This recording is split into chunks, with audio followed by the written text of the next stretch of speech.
ये एक आम कंप्लेंट है। सबसे ज़्यादा जो पेशेंट आते हैं, लड़के लड़कियां दोनों, अपनी सोशल गैदरिंग्स में जाने से शर्माते हैं और कुछ ऐसे टोटके इस्तेमाल करना शुरू कर देते हैं। कुछ लोगों के अंदर कौन सी क्रीम या लोशन लगा सकते हैं, खड्डे पड़ जाते हैं जिल्द के ऊपर। सेकेंड चीज़ ये होती है, सोशलाइज कम करते हैं।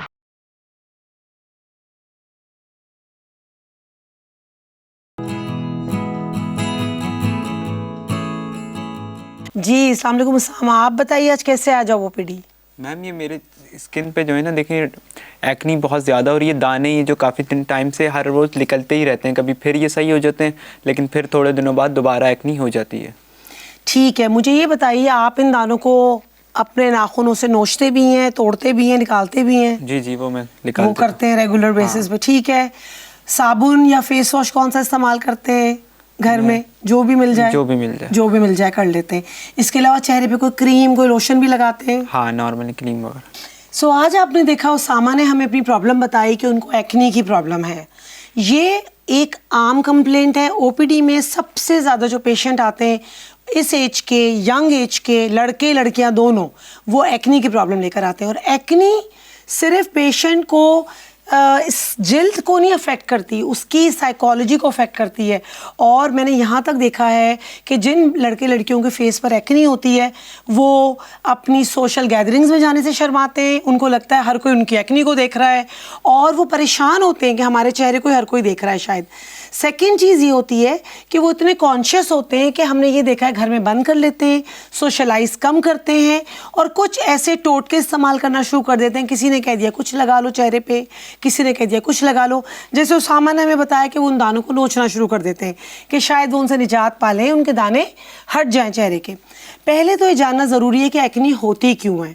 एक्नी होने की कई वजूहात हो सकती हैं। कुछ लोगों के अंदर जेनेटिकली उनकी स्किन बाय डिफ़ॉल्ट, उनकी स्किन में चिकनाई वाले जो हदूद होते हैं वो बहुत ज़्यादा होते हैं और वो बहुत पैदा करते हैं चिकनाई। कुछ एनवायरनमेंट का इफ़ेक्ट होता है कि वो चेहरा नहीं धो रहे बहुत दफ़ा अपना, या वो चेहरे पर, जैसे उसामा ने भी हमें बताया, क्रीम का लोशन का इस्तेमाल कर रहे हैं। ये बिल्कुल मतलब नहीं है इस बात का कि जिन लोगों के चेहरे पर एक्नी है उनको बिल्कुल मना है क्रीम या लोशन लगाना। वो लगा सकते हैं, लेकिन कौन सी क्रीम या लोशन लगा सकते हैं? वो जो वाटर बेस्ड हो, ऑयल बेस्ड नहीं हो। दूसरी इंपॉर्टेंट चीज़ ये है कि एक्नी की 3-4 स्टेजेस होती हैं। जब एक्नी शुरू हो उसी टाइम प्लीज़ डर्मेटोलॉजिस्ट के पास जाएं, डॉक्टर के पास जाएं, उससे मशवरा करें। मोहल्ले के, घर वालों के टोटकों मशवरों पर अमल ना करें।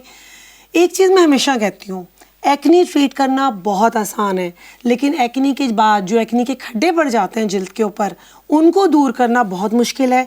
वो बहुत फ्रस्ट्रेटिंग होता है मरीज़ के लिए, पेशेंट के लिए भी, डॉक्टर के लिए भी।